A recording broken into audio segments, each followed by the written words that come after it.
এক গ্রামে ছোট এক ছেলে বাচ্চা ছিল, নাম রাহুল। সে খুব দুষ্টু, সারাদিন মজা করেই সময় কাটাত। একদিন খেলার সময় সে দুর্ঘটনাক্রমে গ্রামের বুড়ো কাকার ফুলের টব ভেঙে ফেলে। রাহুল ভয় পেয়ে পালিয়ে যায়। সবাই ওকে বকা দেওয়ার জন্য খুঁজতে থাকে। এরপর রাহুলের তার মায়ের বলা একটি কথা মনে পড়ে যায় যে সত্যি বলা সব সময় ভালো। এরপর রাহুল আবার বুড়ো কাকার বাড়ির উদ্দেশ্যে যায় এবং সে সাহস করে গিয়ে বুড়ো কাকাকে সব সত্যি বলে দেয়। বুড়ো কাকা হেসে বলেন, সত্যি বলার জন্য তুই অনেক সাহস দেখিয়েছিস, তাই আমি তোকে শাস্তি না দিয়ে পুরস্কার দেব।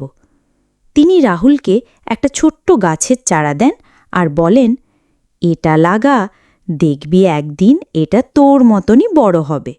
তো বন্ধুরা, এই গল্পে যা শিখলাম, সত্যি বলায় ভয় নেই, বরং সাহসের পুরস্কার মেলে।